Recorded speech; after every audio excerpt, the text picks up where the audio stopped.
por favor, y abra su Biblia a la primera carta del apóstol Pablo a Timoteo.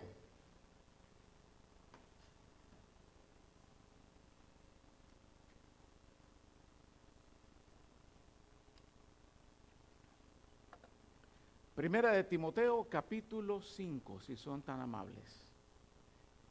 Y solamente vamos a leer un verso de ahí. Y ese es el verso 8. Y lo vamos a leer en voz alta. Pero alta al punto que yo le pueda escuchar a usted. Amén. Cuando ya no escuche páginas es que ya lo tienen listo.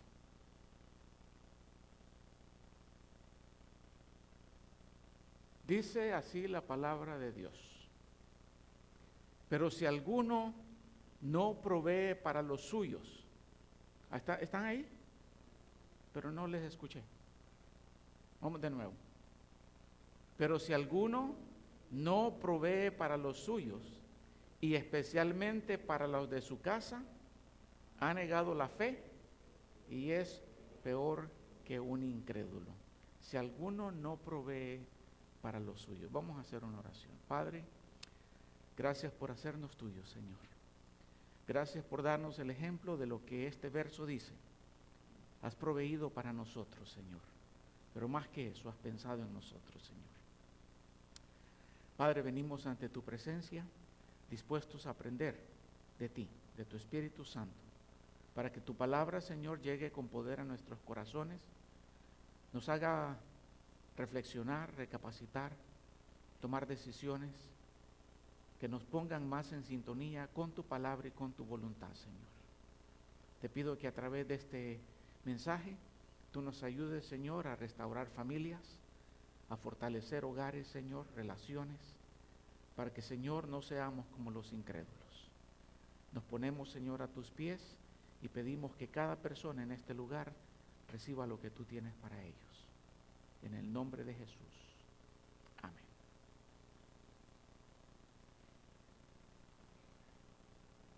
¿Qué le indica ese dibujito a usted? ¿Qué le insinúa?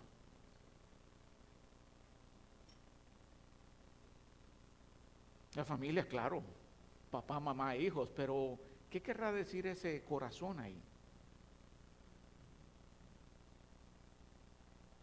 Que debemos de amar a nuestra familia. Y si yo le pregunto a cualquiera de ustedes, ¿usted ama a su familia? Le garantizo que me va a decir que sí. Los hechos muchas veces son totalmente contrarios a lo que decimos. Decimos amar, pero no vivimos conforme a ese amor. En ese verso que leímos hay una gran lección. Recientemente, estoy hablando unas 3 semanas quizás, hablamos sobre el liderazgo intencional. No sé si usted lo recuerda. ¿Cuántos se acuerdan del discipulado intencional? Bueno, al menos hay uno que recordó eso. Cuando hablamos del discipulado intencional, dijimos que contiene 2 aspectos. Uno es el personal y el otro es hacia afuera. El personal consiste en intencionalmente yo voy a hacer lo que sea necesario para yo convertirme en un mejor discípulo de Jesucristo. Eso es personal. Y del otro lado de la moneda, voy a hacer todo lo que sea necesario para yo poder hacer otros discípulos. Ser y hacer. Pero discipulado requiere imitación. Básicamente la palabra discípulo significa seguidor o imitador. Y cuando hablamos de imitar, es cierto, el discípulo tiene que ser imitador de su discipulador o su maestro, pero principalmente tiene que ser imitador de Jesucristo. No somos discípulos de Cris Aldana o de Hugo García, somos discípulos de Jesucristo. A Él es que tenemos que imitar. Pablo con toda autoridad decía, sed imitadores de mí en la manera en que yo imito a Jesucristo. ¿Cuál es la meta del discipulado? Del discipulado ya sea personal o hacia el otro. que yo como discípulo o él como discípulo llegue a tener un carácter similar al que tiene nuestro ejemplo, el Señor Jesucristo. Un carácter cristocéntrico. Pero, ¿de dónde viene el carácter? ¿Cómo se forma el carácter? El carácter no es algo que viene de la noche a la mañana, hermanos. El carácter es algo que va tomando tiempo y esfuerzo. El carácter es algo que se forma en base a los buenos hábitos que hemos adquirido a través de la vida. Buenos hábitos. Y en este caso, si somos discípulos de Jesucristo y queremos tener un carácter como el de Jesucristo, obviamente tenemos que tener los hábitos que Jesucristo tuvo.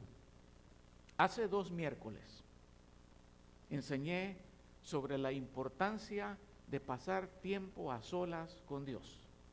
Y no estoy hablando de pasar leyendo la Biblia, ese es tu momento devocional. Estoy hablando de estar en silencio con Dios, dejar que Dios te hable. Ahora, si tú no vienes los miércoles, no sabes lo que te pierdes. La dieta en la iglesia siempre está planificada, que con una comida no es suficiente. Si tú piensas que vas a crecer como discípulo viniendo solamente los domingos, estás muy equivocado, pero te lo perdiste. Pero bien,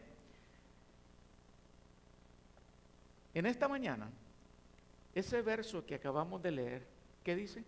Si alguno no provee para los suyos, ha negado la fe y es peor que un incrédulo. Y obviamente no podemos negar que en el contexto que se está usando esa palabra de proveer ahí, está refiriéndose a las necesidades materiales de las viudas en este caso. Pero lo interesante es que la palabra no necesariamente significa proveer. El verbo usado ahí es el verbo pronoeo. Y te voy a enseñar algo aquí muy interesante. Esto se llama nous, la mente. Noeo es la acción de usar la mente, o sea, de pensar. Noeo es pensar. Y pro es una preposición que usamos muy a menudo en el español. Vamos a tener una actividad pro templo. ¿Qué quiero decir con eso?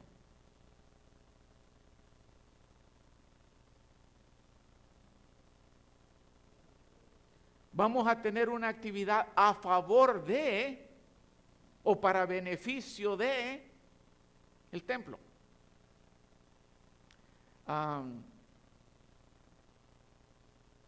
Aquí la palabra usada es precisamente eso. Entonces nosotros podríamos hacer una traducción que diga, en lugar de y si alguno no provee para los suyos, podríamos decir y si alguno no piensa a favor o en bien de los suyos, ha negado la fe y es peor que un incrédulo. O una traducción que yo hice en este caso es y si alguno no hace de su familia una prioridad, o sea, piensa a favor de ellos, ha negado la fe y es peor que un incrédulo. Y el tema que voy a tocar esta mañana es precisamente eso, hacer de nuestra familia una prioridad. Y eso es un hábito, hermanos. Un hábito que no va a suceder de ahora para mañana. Tienes que poner esfuerzo, tienes que poner práctica para que se haga un hábito. Dicen los expertos que toma 45 días consecutivos para desarrollar un hábito. Si tú todas las mañanas te rasuras por 45 días, a la 46 no lo vas a pensar. Ya lo vas a hacer automáticamente. Y si lees la Biblia por 45 días, en la 46 ya ni siquiera lo vas a pensar, ya va a ser automático, va a ser un hábito. Entonces, ¿por qué estoy hablando de esto? Porque queremos ser discípulos de Jesús. Porque queremos impactar a este mundo en el cual las familias están totalmente fracturadas. Queremos hacer una diferencia en este mundo. Y para ello es necesario que hagamos de un hábito el poner a nuestra familia como una prioridad. Como una prioridad. ¿Qué quiero decir con eso? Que de manera constante, de manera consistente, vas a poner a tu familia y a las necesidades de tu familia antes que a ti mismo, antes que otros, antes que tu trabajo, antes que tu diversión, antes que cualquier otra cosa, va a ir tu familia. Ese es el punto. De manera constante y consistente para que sea un hábito. Ahora, tenemos un buen ejemplo. ¿Queremos ser discípulos de Jesús? Tenemos que imitar a Jesús. ¿O no? Te pregunto, ¿hizo Jesús de su familia una prioridad? Y empiezas a revisar la Biblia, ¿verdad? Mateo, Marcos, Lucas, Juan. Pero aún sin pensarla mucho, te garantizo que vas a decir, pues, obviamente, si no, no me estaría diciendo que yo hiciera eso. ¿O no? ¿O tú crees que Jesucristo descuidó a su familia? ¿Qué piensas? ¿Que sí o que no? ¿No lo sabes? ¿No has leído la Biblia? Yo definitivamente pienso que no. Jesús nunca te va a pedir algo que Él no hizo. Y vemos en la Escritura que Jesús hizo de su familia una prioridad. ¿Cómo? Primero que todo, identificándose con su familia. En ningún momento de la Escritura encontramos a Jesucristo avergonzándose de su familia. Pero en nuestra cultura, yo lo he visto muchas veces. Los hijos se avergüenzan de los padres. Ahora, piensa en la familia de Jesús. De acuerdo a los estándares de este tiempo, no era una familia en la cual uno estaría, qué orgulloso, mi papá es abogado, mi mamá es licenciada, Así lo piensan en este tiempo. Pero en el caso de Jesús, piensa en su familia. Su padre adoptivo, José, nunca fue a una universidad. ¿Quién sabe si sabía leer y escribir? Tenía un oficio muy humilde. ¿Qué era su padre? Carpintero. Su mamá tampoco había ido a la universidad. Era simplemente ama de casa. Pero en ningún momento vemos a Jesús diciendo, no, esos no son mis padres. Como recuerdo el caso de un muchacho que le decía, papá, no quiero que salgas conmigo porque no quiero que mis amigos vean que tú eres mi papá. Se avergonzaba de su padre.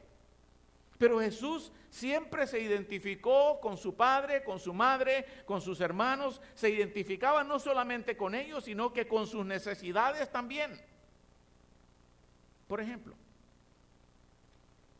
cuando estaba crucificado y todos los discípulos habían huido, solamente habían unas mujeres y un discípulo. ¿Qué hizo Jesucristo en esa ocasión?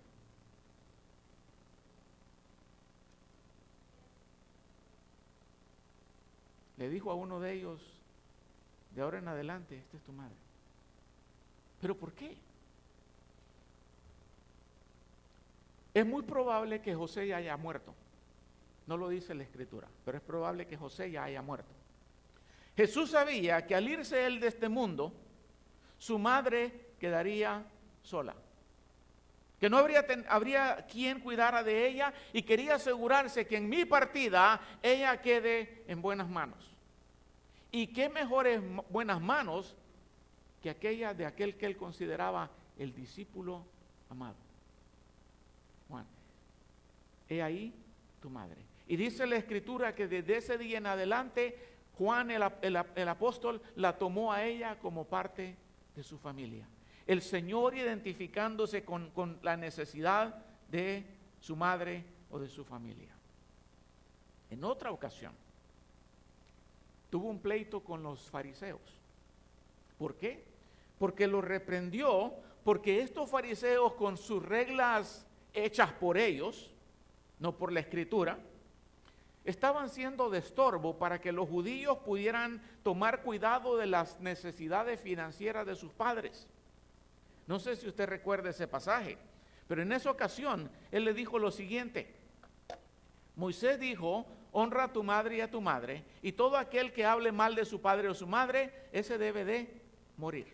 Eso es lo que dice la Biblia. Pero vosotros decís diferente. Vosotros decís, si un hombre le dice al padre o a la madre, cualquier cosa con la que pudiera yo ayudarte o beneficiarte, eso ya lo dediqué a Dios. Esa es una ofrenda que tengo para Dios. Ya no le dejáis hacer nada en favor de su padre o de su madre. Hipócritas, les dijo en esa ocasión. Están poniendo las leyes de ustedes y están obstaculizando que los hijos tomen cuidado de las necesidades de sus padres en nombre de la religión.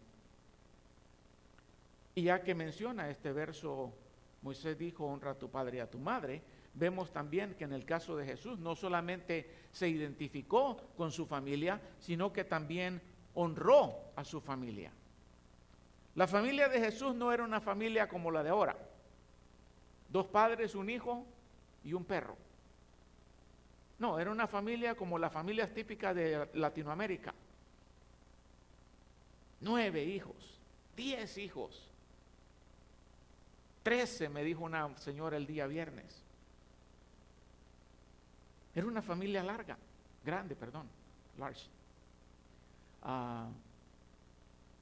Si recuerdas, Mateo 13:55 dice, bueno, ¿y este que no es el hermano de Jacobo, de José, de Juan, de Judas? ¿Y que todas sus hermanas no están con nosotros? O sea que yo por lo menos veo ahí que tenía 4 hermanos y varias hermanas, por lo menos.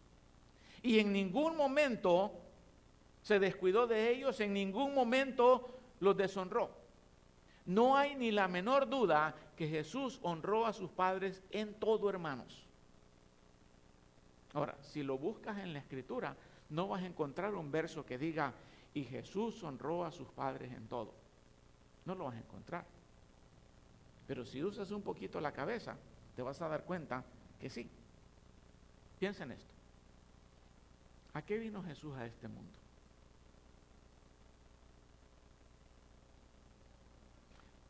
A salvar lo que se había perdido. ¿De qué manera?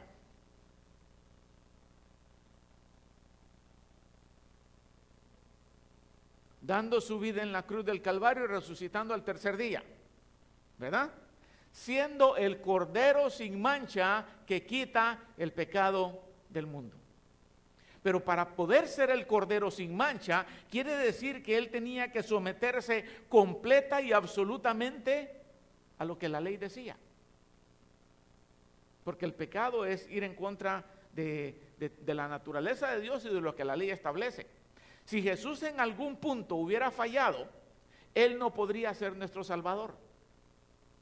Su muerte en la cruz no hubiera valido de nada. Tenía que ser sin pecado. Él mismo dijo, yo no he venido a abolir la ley. He venido a cumplirla. Y en la ley está escrito, honrarás a tu padre y a tu madre para que tus días sean prolongados en la tierra que el Señor te da. Ahora dime una cosa, ¿cumplió el Señor eso o no? Pues tenía que haberlo cumplido. Si Él cumplió toda la ley. Y de varias maneras, Él debe haber honrado a su madre y a su padre. Jesús no tenía un padre biológico. Jesús nació del Espíritu Santo, tenía una madre biológica y tenía un padre adoptivo o padrastro. ¿Sí o no? ¿Tú crees que en algún momento el Señor Jesús en su infancia o en su juventud le faltó el respeto a su padrastro? ¿Qué crees tú? Que no. Pero ¿qué es lo que vemos ahora en este mundo? Tú no eres mi papá. Tú no tienes por qué decirme nada. Sí, ese es el que te da de comer. No es tu papá biológico, porque tu papá biológico a lo mejor te abandonó. Pero ese que tomó el lugar de padre, ese que te mantuvo, ese que te compra la ropa, ese que cuida de tu madre, ese es tu padre. Y a veces creemos y le faltamos al respeto. Bueno, yo no tuve esa situación, pero así a veces piensa la gente así. Jesús honró a José, aunque no era su padre biológico. A veces los padres adoptivos son mejores padres que los biológicos, ¿no? Porque los biológicos puede ser por accidente. Los adoptivos es por voluntad. Pero vemos que Jesús honró a su padre y a su madre, su familia. Ahora, tú vas a querer desarrollar ese hábito, pero siempre hay un enemigo que va a tratar de impedirlo. El diablo. El diablo no quiere que tú desarrolles el hábito de hacer de tu familia una prioridad. ¿Por qué? Porque el diablo se opone a cualquier cosa que Dios haya establecido o a cualquier cosa que Dios haya creado. Y el creador de la familia es Dios. Entonces el diablo no quiere que las familias tengan éxito. El diablo no quiere que las familias estén felices. El diablo quiere detenerte a como de lugar de que tú pienses a favor de tu familia o hagas de tu familia una prioridad. ¿Cómo va a tratar de impedírtelo? Primero que todo, va a sembrar en ti la inclinación a la dejadez, al ser dejado.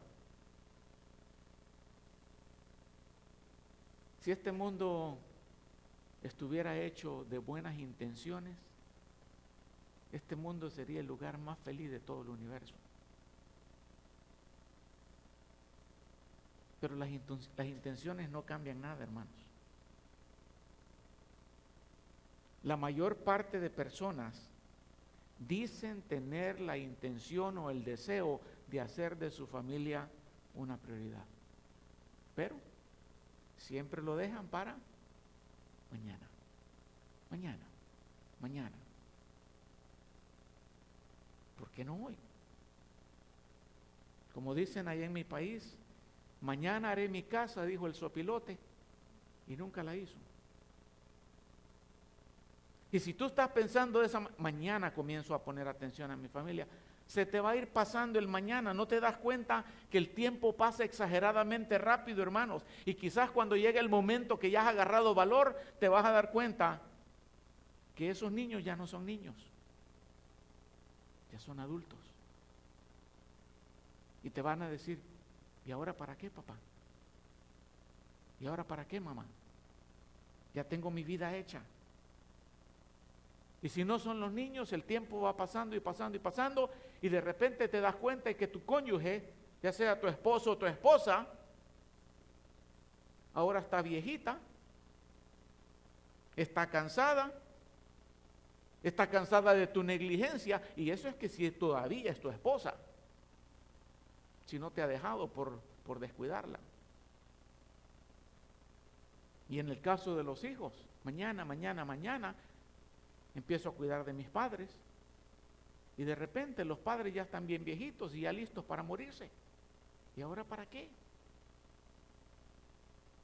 Como dice el dicho, hermanos, no dejes para mañana lo que puedas hacer hoy. No dejes que el diablo te susurre al oído, mañana comienza, mañana comienza. No, no hay que ser dejados en cuanto a nuestra familia, hermanos. Va a tratar de impedírtelo también, convirtiéndote en un esclavo de tu empleo.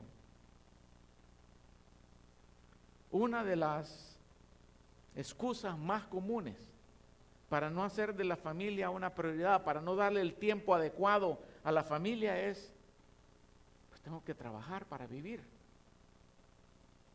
Tengo que proveer para ellos, y ahí la Biblia dice que si yo no proveo, ahí sí te pusiste bien bíblico. Sí, es cierto, tienes que trabajar para vivir, pero tienes que recordar que tú no vives para trabajar.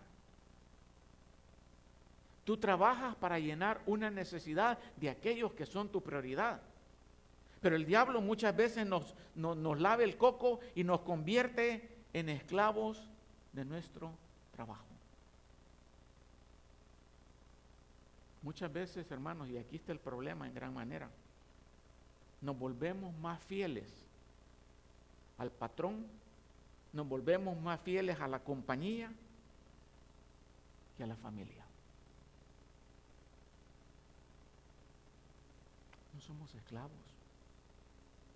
somos empleados, no esclavos. La compañía no es nuestro dueño. Ellos no nos poseen 24 horas al día, ni 16 horas al día. Trabajamos para llenar una necesidad, pero muchas veces le hacemos más caso a las demandas del patrón que a las demandas de la compañía. Y descuidamos a nuestros hijos, descuidamos a nuestro esposo, a nuestra esposa. Y te olvidas que el día en que ya no sirvas, la compañía te va a dar, como dicen, la bota, una patada y ya no te necesito. Y mi familia es tu problema. Yo te digo aquí, hermano, si tu trabajo está afectando a tu familia, puedes hacer dos cosas. Una, pedir un cambio de horario.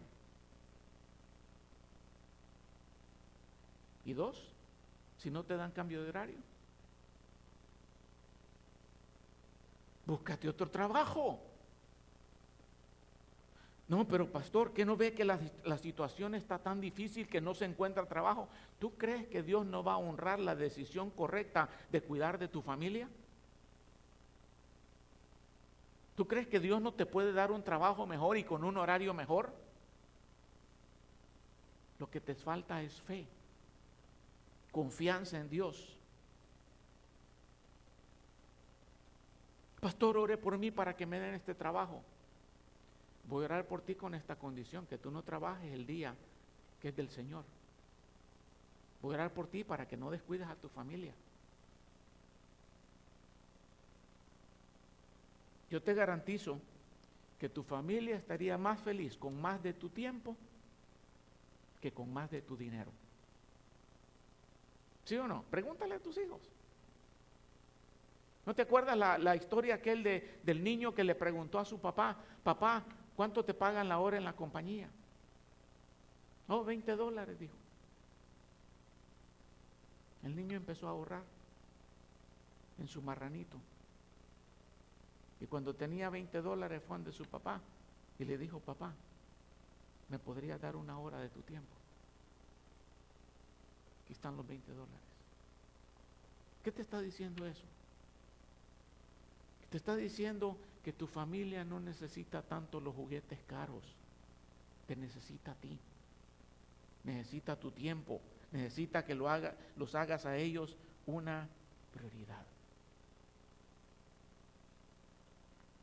Te va a incitar a dejar para mañana, te va a tratar de hacer esclavo de tu trabajo y te va a convencer o va a trabajar en ti para que no tengas un verdadero compromiso por tu familia. Y ahí está la mera razón de todo.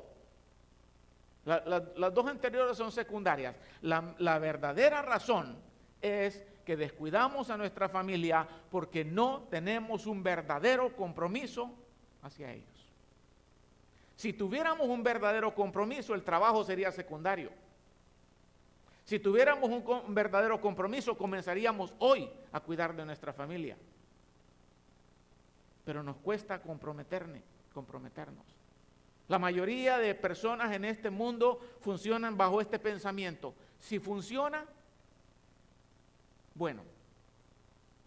Y si no funciona, ni modo. No, eso no es compromiso. El compromiso dice, yo voy a hacer lo que tenga que hacer, yo voy a cuidar de mi familia al costo que tenga que pagar. Ese es compromiso. Y eso es lo que la familia necesita. A veces somos mentirosos en las promesas que hacemos. Porque cuando nos casamos, le dijimos hasta que la muerte, ¿qué? Nos separe. Si eso fuera cierto, no habrían tantos divorcios. ¿Sí o no? Decimos hasta que la muerte nos separe, pero en nuestra mente es hasta que el divorcio nos separe.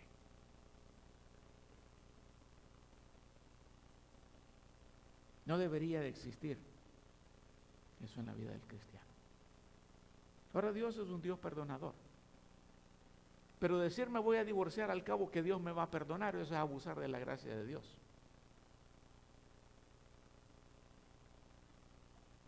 Tu familia debe ser tu prioridad, tu compromiso, tu hábito. Ahora, la pregunta es, ¿cómo puedes formar ese hábito? ¿Cómo puedes formar ese hábito? No va a suceder en 45 días, como te dije. Pero lo primero que tienes que hacer es someterte al plan de Dios para la familia. Dios tiene un plan perfecto para la familia. Y en ese plan, Dios ha establecido que tu más grande prioridad, aparte de Él, es tu familia.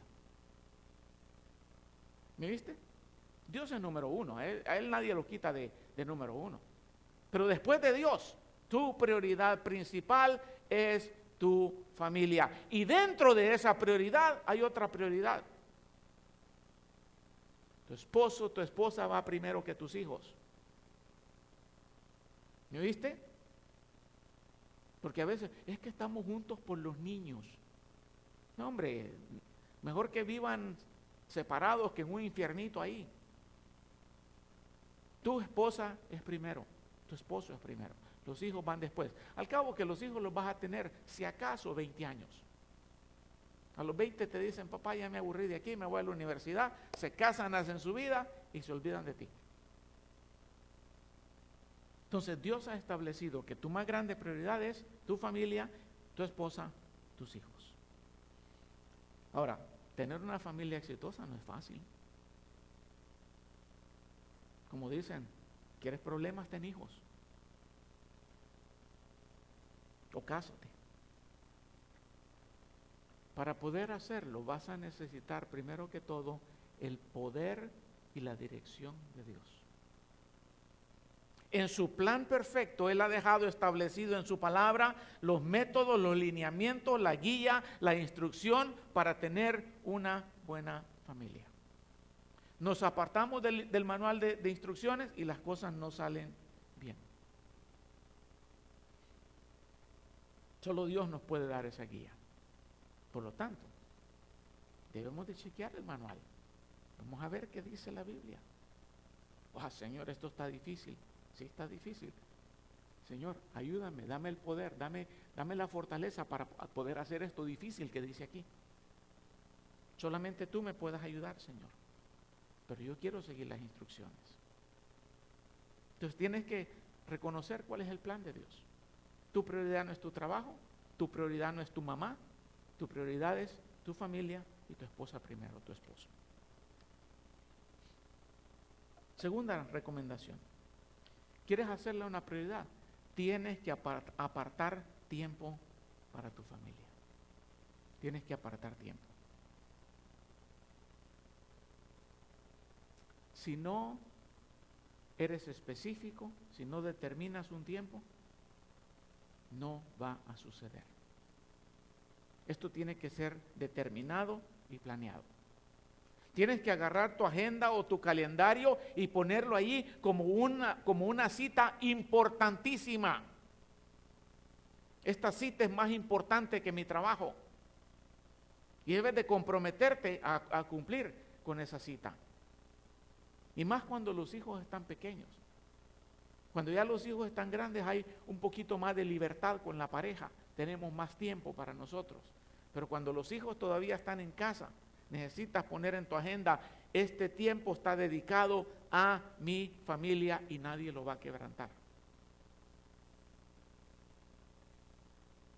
Asegúrate que comen juntos, por lo menos una vez al día.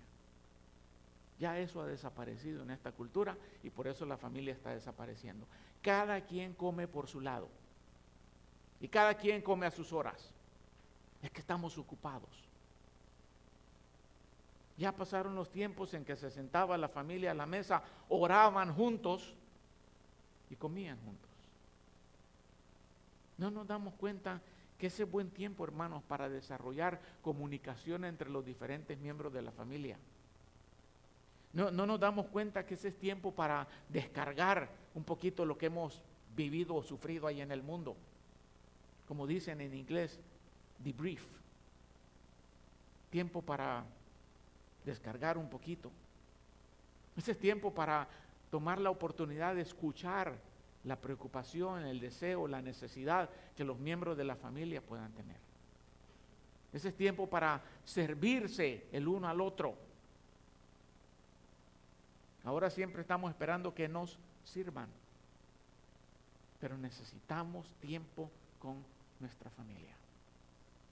Hace algunos años, esta iglesia decidió que no iba a tener más servicios el domingo por la noche, con un propósito: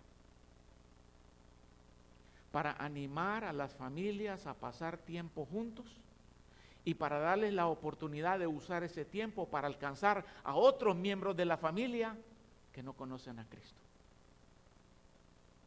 Entonces, el domingo no es para que cada quien como cucaracha agarra su camino. El domingo en la tarde es para que pases tiempo con tu familia. Llévatelos a comer después del servicio. Pónganse a disfrutar de una buena película en la noche juntos, o a comentar de un buen libro.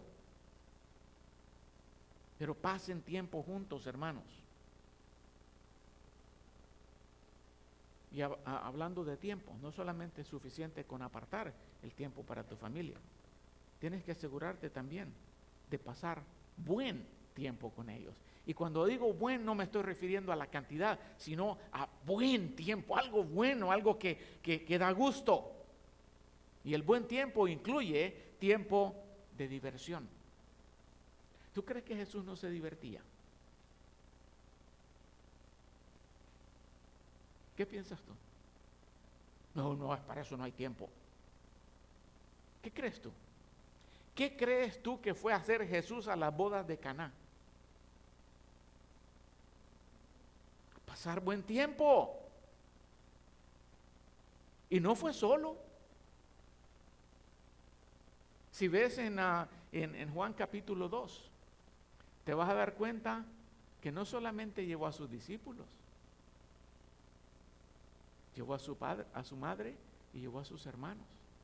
Y no solamente se quedó para la fiesta, y dice, y se quedaron varios días ahí. Ese fue un mini tiempo de vacación. Buen tiempo. No es pecado, hermanos. Si te pones a pensar, los judíos tenían que asistir a las tres grandes fiestas principales en Jerusalén, y él no vivía en Jerusalén. Pero me imagino que cuando la fiesta se acercaba, para el niño Jesús era un momento de gozo. Era tiempo de ir de vacación y de fiesta, y agarrar el camino de Nazaret de Galilea a pie, seguramente, por varios días hasta llegar a Jerusalén, y pasar varios días en Jerusalén celebrando y regresar 3 veces al año. ¿Por qué es importante tener buen tiempo, hermanos? ¿Cuál va a ser el efecto de eso? Dime una cosa. Los lindos recuerdos que tú llevas en tu mente de tu infancia, ¿de qué eran? ¿De los tiempos de sufrimiento? ¿O de los tiempos que te ibas a la sierra? ¿Cómo se llama la sierra allá donde ustedes? ¿La qué? La Huasteca. O que te ibas al río, o te ibas al lago. Esas son las cosas que recordamos, ¿no? Los buenos tiempos, hermanos, sirven para desarrollar buenos recuerdos en todos los miembros de la familia. Entonces yo te recomiendo, asegúrate de tomar tus vacaciones anuales con tu familia. Ahorra un poquito de tiempo. Y vas y pagas $20 la noche en un campground y te lo llevas por varios días. Llévatelos a acampar. Sácalos de pesca un día.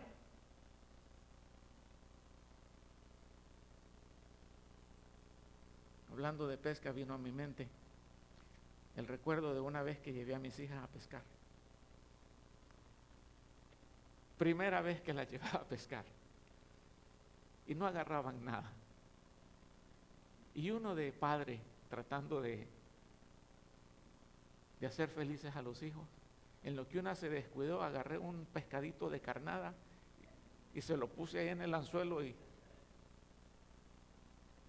uno tratando de hacerles el momento. Ahora no se le ha olvidado, pero quizás con dolor, tristeza, no sé, como lo vean. Pero eso son cosas que uno no se olvida. Llévatelos un día a la playa. Beach Day, día de playa. Haz memorias. Y ese buen tiempo también incluye el tiempo espiritual. También. Yo te puedo garantizar que Jesús, como buen judío, él asistía a la sinagoga cada sábado del año. Te lo garantizo. Te lo garantizo. ¿Por qué? Porque la ley dice que deberían de guardar el día de reposo, y la costumbre en ese tiempo era el día de reposo, era para ir a la sinagoga. Jesús no se perdía los servicios de la sinagoga. Jesús no vayas a creer que se iba a ver la lucha romana. Hoy no voy a ir a la iglesia porque voy a ir a ver la lucha romana. No había tal cosa como Disneylandia en ese tiempo. Jesús no se iba a un swap meet el día de sinagoga. Ni tampoco se iba al estadio. Mira, aquí hay ausencias porque andan en el juego de fútbol. ¿Tú crees que Jesús hacía eso? ¿Tú crees que el juego de fútbol va a hacer mejor efecto en tus hijos que venir a adorar a Dios? Yo no creo. Para Jesús, en su prioridad, en su fun time, estaba primero el servicio a Dios, a su Padre. Y como familia iban todos los sábados a la sinagoga y adoraban juntos. Eso está desapareciendo también. Y fulano, no, es que se tomó el día off y se fue al parque no sé qué. ¿Por qué no te lo tomaste el sábado? ¿Por qué no te lo tomaste el viernes? Porque el viernes trabajo. Tu trabajo es más importante que el tiempo espiritual.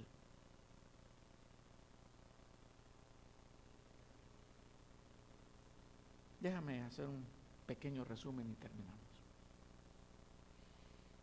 El tiempo que pases con tu familia nunca va a ser un desperdicio. Nunca. Siempre va a ser inversión. Nunca te vas a arrepentir del tiempo que pasaste con tu familia. Conozco mucha gente que se arrepiente del tiempo que no pasó con su familia, pero nunca he visto uno que me diga, y me arrepiento del todo el tiempo que le di a mi familia. No.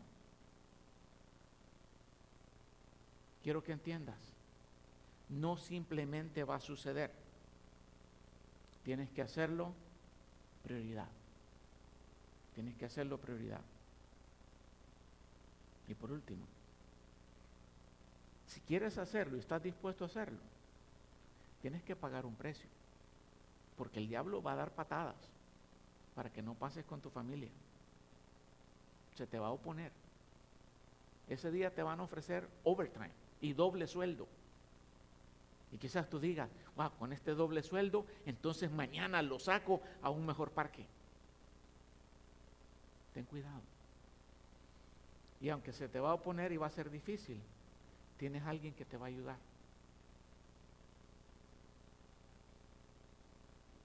¿Por qué? porque Él ama a tu familia. Él quiere que tu familia esté feliz. Sí se puede, hermanos. Familia perfecta no hay, pero buena familia sí hay. No puede ser perfecta porque está hecho de imperfectos, formada de imperfectos. Pero con Dios, con su palabra, con el deseo, con la intención, con el buen propósito y con el precio a pagar, vas a poder hacer de tu familia una prioridad. Y al hacerlo vas a ser mejor discípulo de Jesús. Y vas a poder impactar más a este mundo porque van a ver a tu familia como algo diferente. Y tarde o temprano te van a preguntar, oye, ¿tu familia? Sí, porque Jesucristo es nuestro Señor y Él nos ha enseñado esto. Vamos a inclinar nuestras cabezas. Vamos a hacer una oración y luego vamos a tomar la Santa Cena. Padre Celestial, gracias, mi Dios, por nuestro cónyuge, nuestra esposa o nuestro esposo. Gracias, Señor, por los hijos que nos has dado, por los padres a quienes tú escogiste para darnos la vida, Señor. Quizás, Señor, a través de los años no les hemos dado el honor que ellos merecen. Quizás no hemos cuidado de ellos como lo merecen. Quizás hemos estado más ocupados en cosas pasajeras y temporales que en lo que realmente importa, Señor. Pero no solamente te pedimos que nos perdones, te pedimos también que renueves nuestro deseo de hacer de nuestras familias diferentes. Que nos ayude, Señor, a que esos hijos, esa esposa que nos has dado, sean una prioridad para nosotros, Señor. Sabemos que solos no podemos hacerlo, pero también sabemos que tú quieres ayudarnos, Señor. Despierta en este momento interés, despierta decisiones, empuja decisiones, Señor, para que en esta iglesia solamente hayan familias felices, Señor. Y que cuando vengan algunas que sean infelices, nosotros podamos decirle lo que tú has hecho por las nuestras, Señor. Y podamos hacer la diferencia en sus vidas. Danos sabiduría, Señor. Danos determinación para honrar, para identificarnos con nuestra familia y hacerlas nuestra prioridad, Señor. En el nombre de Jesús.